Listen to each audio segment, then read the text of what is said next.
I forget. Right, well, we're live now. So, good evening, everybody, and welcome to the Acoustic Cafe Radio Show pre-show. This is the part of the show where you can see us as well as hear us.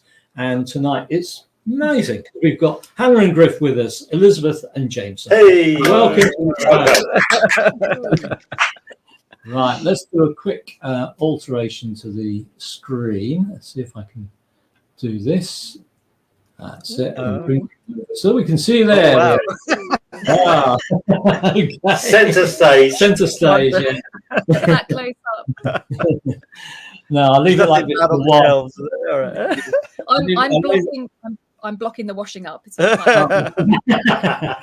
I'll leave it like that for a little while because I think we may have Tony join us in a minute. But anyway, tell us a little bit about yourselves and what you've been up to recently. Yeah, we've been nice and busy since New Year. We very swiftly recorded and released our little EP that we're using as a bit of a fundraiser for our second album. So we recorded this all ourselves. We roped in my brother and also my old bandmate from Fred's house, Lachlan Golder, to play on a few things. And it's come. We're very pleased with how it sounded, actually. And we're kind of on the road touting that. We're finally going into Wales to play a few dates. We're playing in Scotland later this month as well. So we're stretching our legs a little bit as well. You're not going to be touring around then. Yeah. So, what have you been doing up to now? Because this is haven't been releasing much in recent months.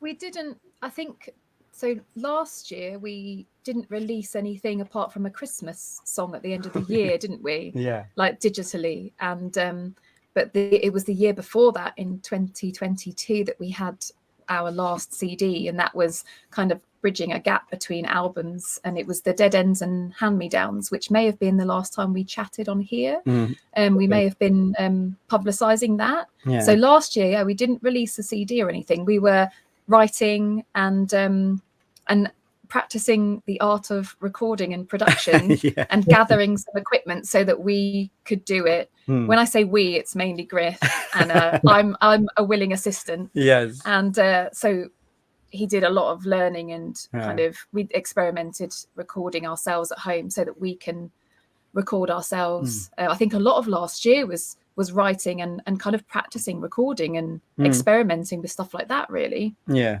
And which I think has paid off. I think it's been worth it for this CD that we are probably chatting about really on this this evening.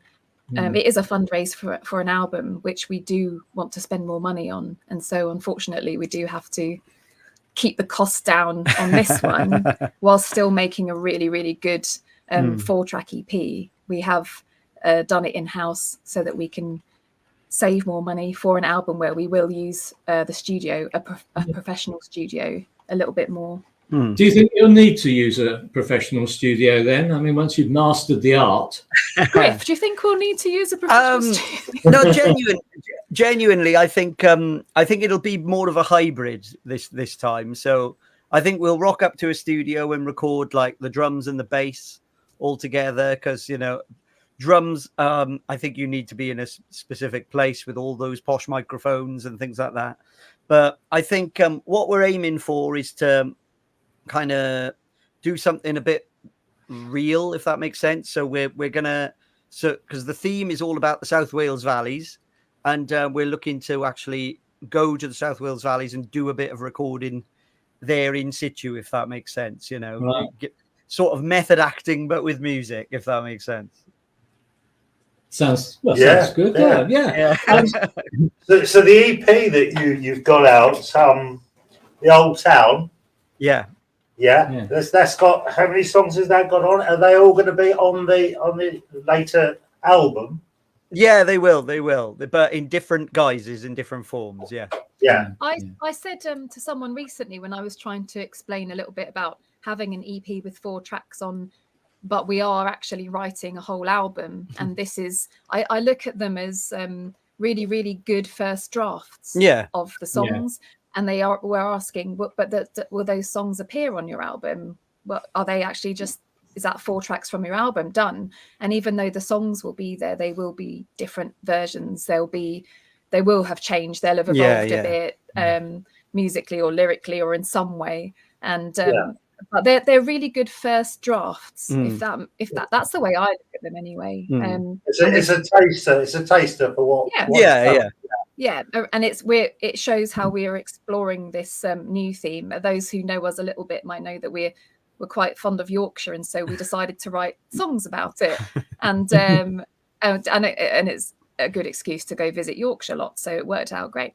And so having a theme of an area, and this one is South Wales, and if you look at the 4 tracks, I think it gives also an idea of the kind of inspiration and topics that we might delve into as well. There's a little bit of Welsh language featuring on there as well. With Griff on it. Just don't put it in the title.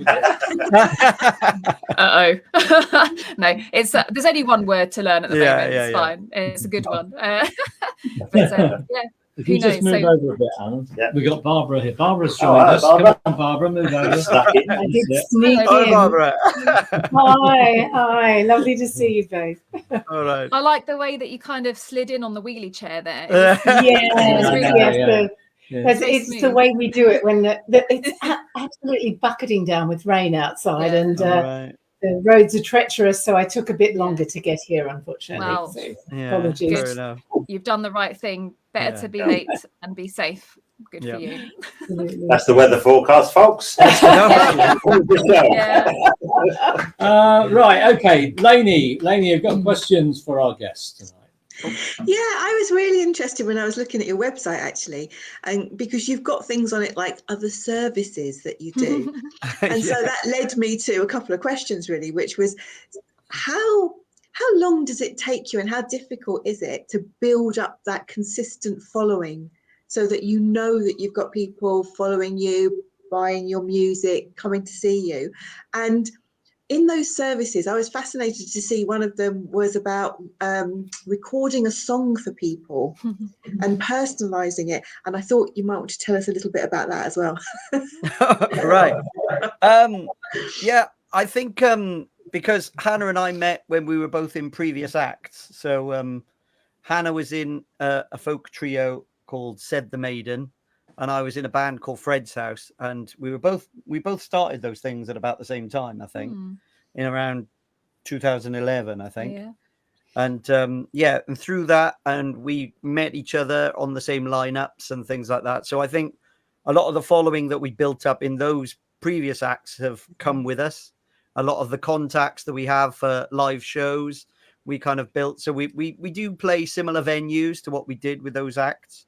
But I think it's also something that we've had to cultivate slightly. I think we've had a hybrid of followers that we carried over. And then our own brand new kind of followers who only know us as a duo like this. But I think it takes a long time, in my opinion and experience. It's not something that can happen overnight to build up followers where they follow you but then stick with you and actually want to know what you're doing and follow you. Social media, or they come to gigs, or they do your email newsletters. It takes a long time, and it's a lot of effort and work goes into it. I feel like it has done, but we're fortunate we had that foundation level covered when we started doing this. That's really helped to give us a big kickstart. It did. But I think the services were born in times of COVID, to be honest, when we couldn't go out gigging and we had to adapt. And it was then that I really started learning how to record ourselves at home. And through it, we offered what we've got as custom covers. So we would get people who would say they want our version of the song that was the first dance at the wedding or something like that, you know. And we had somebody who asked us for a little 3-track EP of like songs that led up to them dating. And it's gorgeous. It's gorgeous. You know, you're really privileged to be a part of it, you know. But it was kind of, like I said, it was born out of the fact that we couldn't go out and play live, which is still our main source of income as an act, really. Yeah. Any thoughts about going vinyl? Vinyl. We would, but again, it's like the cost thing, really, more than anything. I think if we knew we could shift so many units, then I mean, I would love it in general. Really, we're thinking about doing a very, very limited kind of pressing, aren't we? We talked about this fundraising campaign we've got going, where I call it that, but it really is a chance to buy this EP, for example. But there's a few extras you could put in for if you're able to, and it's very difficult at the moment for people to spend like extra money. But some people that are able to would like to buy pre-order an album or do one of those custom covers, and that we'll put that towards making our album. But I can't remember what I was saying now. It's completely gone. All right. What was I saying? I don't know where you were. Me neither. Yeah. I can strongly recommend it to go over to your website though and check out those packages. There's two things. People can assist you on your journey, and also receive some amazing one-offs, if you like. Very personal packages. So. I think. Oh, thanks very much for that plug. I think I just realised. I think I was talking about vinyl. Yes, we were going to do like 4 or 5 vinyl, records. Yeah, and they'd be really limited edition. But I don't think we'd quite decided yet whether that was worth doing, because they're expensive to manufacture. Yeah. So you have to. Is it worth it? We're not sure. Although we did on our last EP, because the theme was all nostalgia about childhoods in different parts of the country. We got 50 copies done on cassette tape.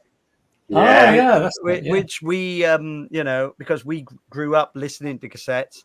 And I've got to be honest, they sold really, really quickly. There you are. So who knows, Do you give away a free pen with those? Well, to wind them up, We've got a hi on the comments from Ian Hambledon that says hi. Hi, Ian. Oh, hello, Ian. Oh, we saw Ian at the stables. In beginning of March. Beginning of March. And we're going to see him again this year, definitely at some point, aren't we? I'm just telling him we're going to see him. I don't know. I think we are going to. Hello, Ian. Yeah. Right, let's go over to Gowan now. Gowan, you got a question? I do indeed, yes. Popular music goes through fads every 5 to 10 years. So about 10, 15 years ago, Unplugged was the name of the game. Yeah. And, everyone, if you weren't anyone if you didn't go unplugged. Even Status Quo playing their great catalogue on acoustic instruments. Yeah. And then 5 years ago or so, it was orchestras, and there were some fabulous orchestral arrangements of Elvis Presley, Roy Orbison, and various others. So the question is, how would you feel at some stage, maybe in 5-10 years' time, performing with an orchestra? Oh, I mean, it would be something else, wouldn't it? I love that. That would be amazing. Yeah. I think I know a few artists, and I think I've got a few CDs, or we have, where it's bands accompanied by orchestras. One of them is Metallica. You got the Metallica one, San Francisco Symphony Orchestra, I think it was. This was a long time ago. It feels like a long time ago. And they did that, and I remember being fascinated by it. And you can get a live DVD of the performance, and it's just something else, because a live orchestra, like a full symphony orchestra, is just something else altogether. So I'd be so excited. I couldn't be able to cope with that. I mean, too much. The closest thing I've got really was in the previous band I was in. We were joined on stage. We roped in a local string quartet. So we had a 5-piece band and then a string quartet. Nice. And that was enough. I was elated from that. You know. I think the answer to this is any orchestras listening. What you have to do, you go into the recording studio, add loads of strings and everything. So when you go on the road, you have to have an orchestra. You have to take I think I was thinking actually when Griff was talking there, that we have put string parts to some of our recordings, and if anyone's heard them, and the Whitby album, the Northern Shores and Stories, and also a little bit on this EP, maybe a little less. And we kind of record me a couple of times, just playing along to myself. And I think adding strings into things, it really, it's such an emotional kind of sound. It really adds so much to music, I think, whether that's live or on a studio recording. I'm a massive fan of, not just because I play the violin, but as strings as a group, I really think it's a sound that you just can't imitate in any other way. I think it would be really, really special to at some point in the future. But thanks for planting that seed. That's it. It's in here. I love a cello. All right.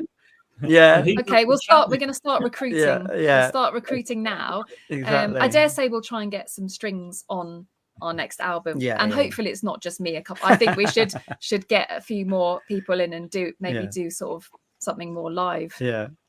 Our seeds have been planted now. I think you should have a challenge. All different instruments. Everything from a didgeridoo to a exactly. Always fun. So, we got another hello here from Peter Vakovic. Oh, hey, hello, Peter. Peter will tell you. He says, "Hi from Rovers versus Wrexham." Oh, right. Is it versus Wrexham? Is all right. So we had a message from Peter's up in Doncaster, and he did write to us already and said, "Oh no, I'm watching Rovers." And we said, "Don't you worry, you can catch up and listen to it." And he said, "Yeah, but I won't be able to like interject and write things to you live." But he's done it. He's done it.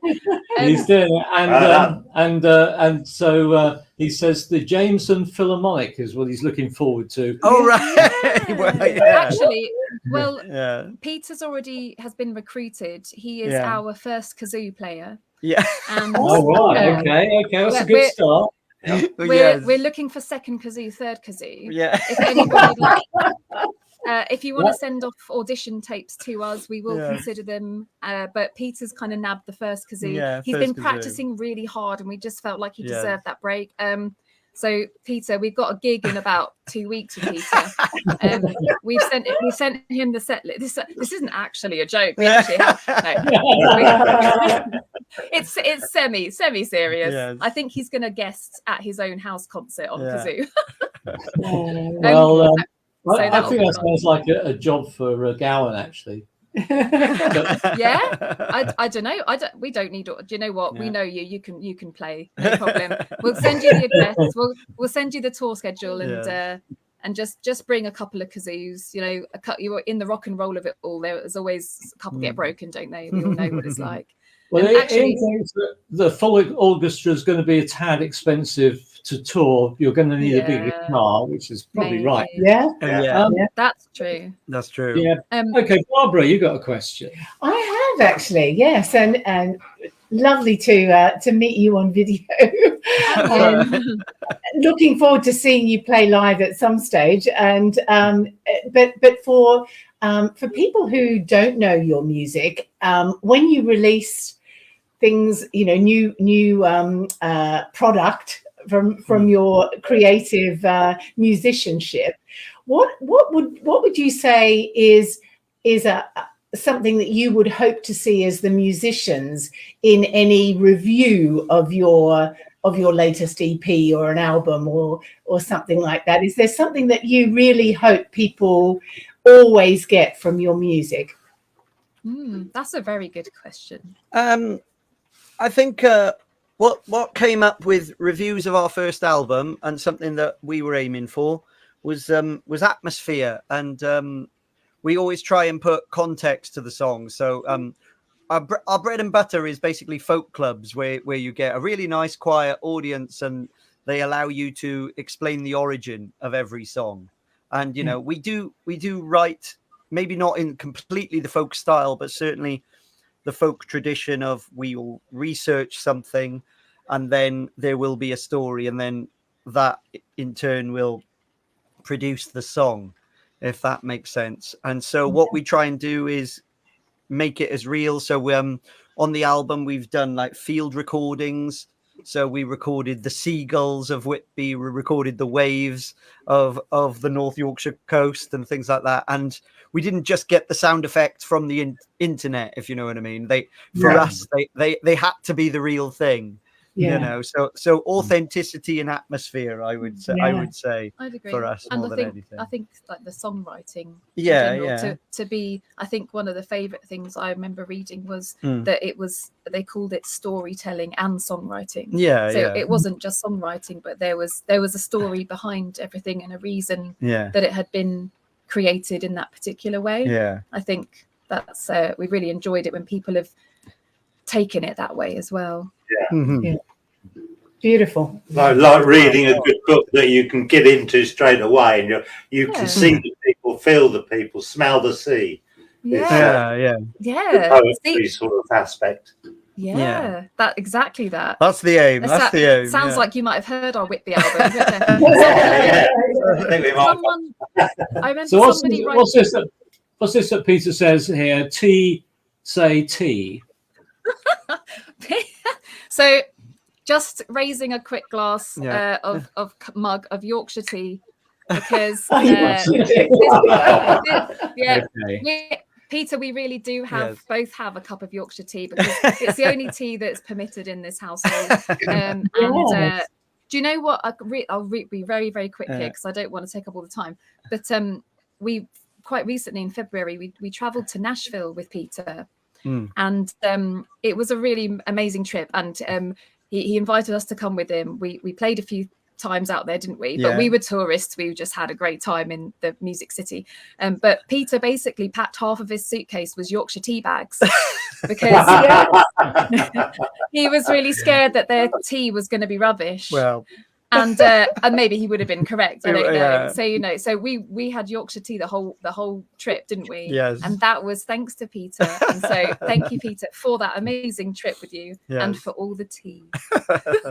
and can I just share with you that that's exactly what my husband does when I take him out to Australia, because he doesn't like Australian tea, but he does like Yorkshire tea. So there you go. There you go. Do you know? Peter's going to be absolutely thrilled with that. He'll be well. We got someone else coming now, Vivian Richardson. Hi, Vivian. And she says, lovely to see you all. If only for a short time, she can be here. Oh, hi, Vivian. Lovely to see you, Vivian. Okay, Alan, you got any questions? I sort of been filling in a lot he's of got the way, he's got a list of them here. I've got a list. Just making notes for the review when we do.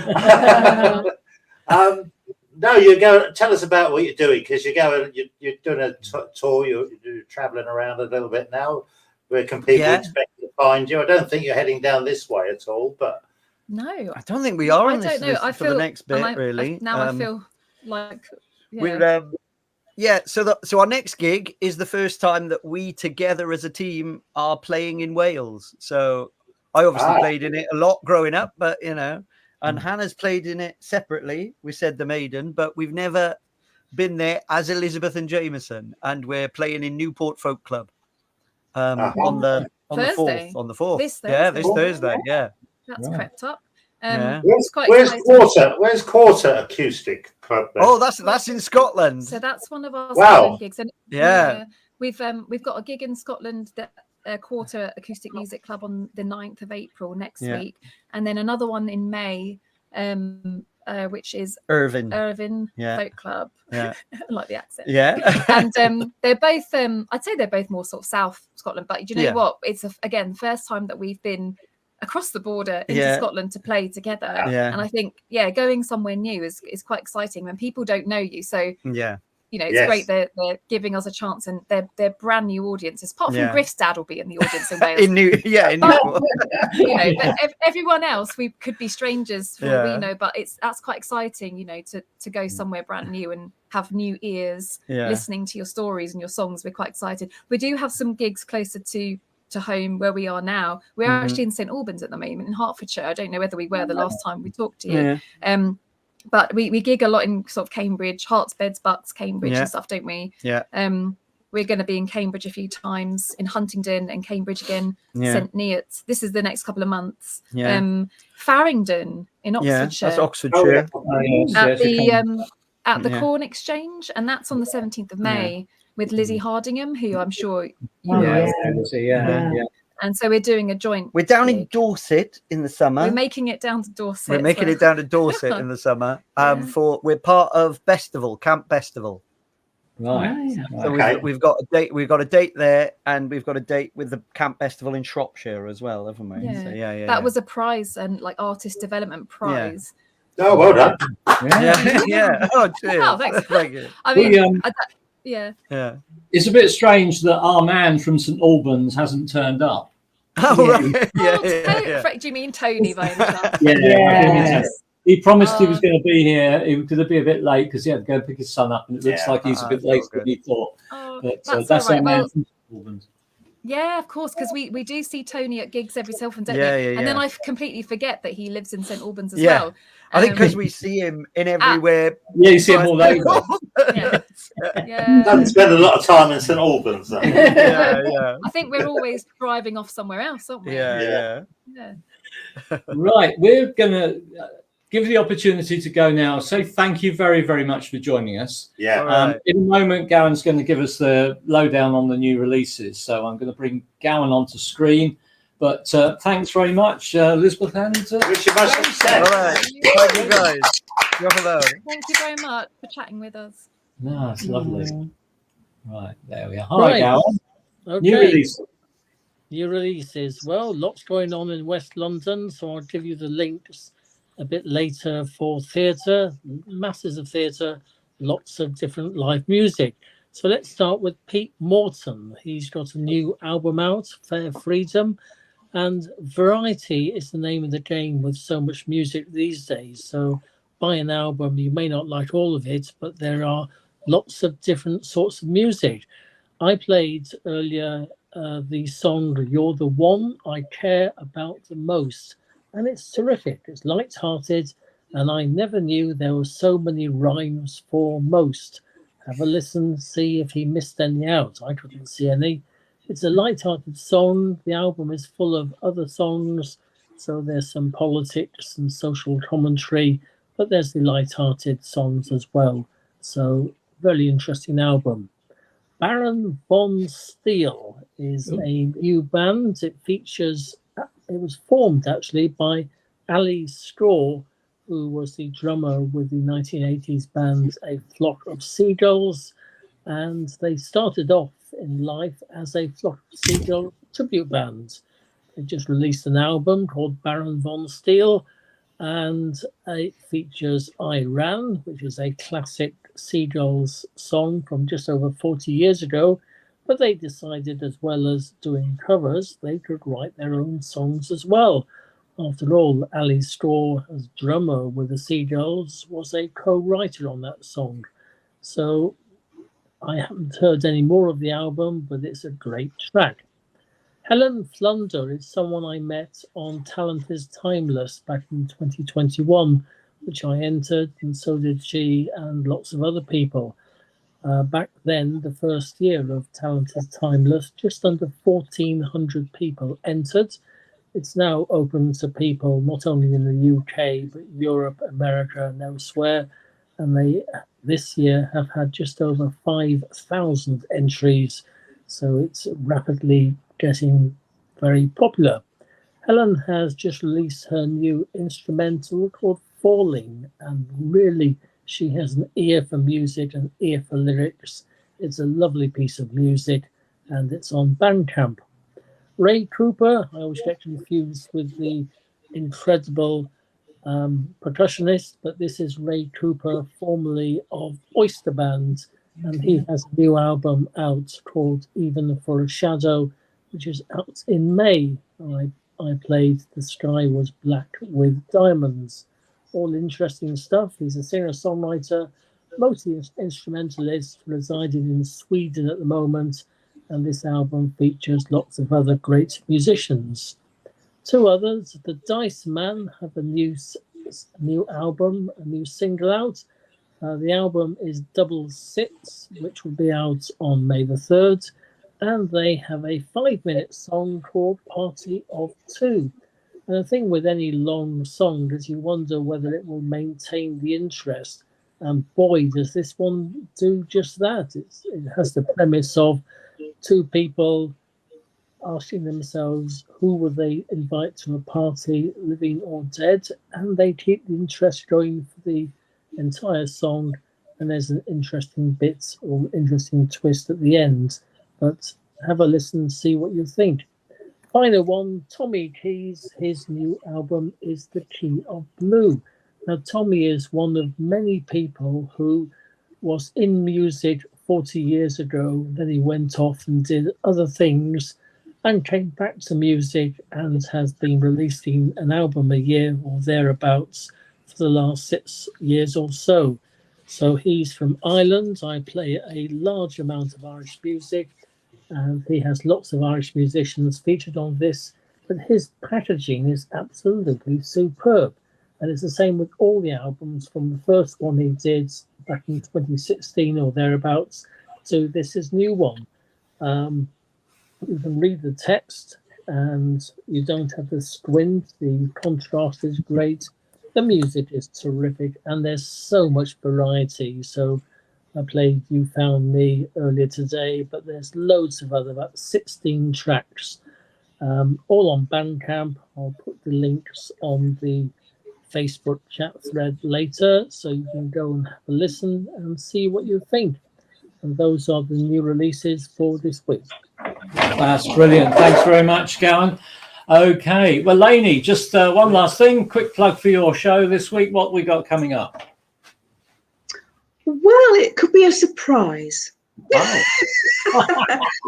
Well, we've got a couple of things, and it depends which recording happens at which time. But we've definitely got our literary special in the bag. So we've got another author that we're talking to, and Donna's got some book reviews. We've got somebody who's going to be talking about a very unusual condition that people often don't know about, but quite a few people have. And I've also got a pediatric psychiatric nurse, and we're going to do probably a couple of shows busting myths on mental health, and because she was saying lots of people think they know about it because they watch a 60-second clip on TikTok and then think they understand schizophrenia or something. So we're going to do a lot of myth busting on mental health as well. So watch your space. Yeah, sounds good. Right, okay. Well, our guests have just arrived for the radio show tonight. So please do now switch over to switch over at 8 o'clock to Wave Valley Radio. You'll be able to hear us live from the studio. And we're going to have some great music tonight and a bit of fun. So thanks very much again to Elizabeth and Jameson. Thanks, everybody. And cheers. Thank you, guys. Bye. Right. Cheerio.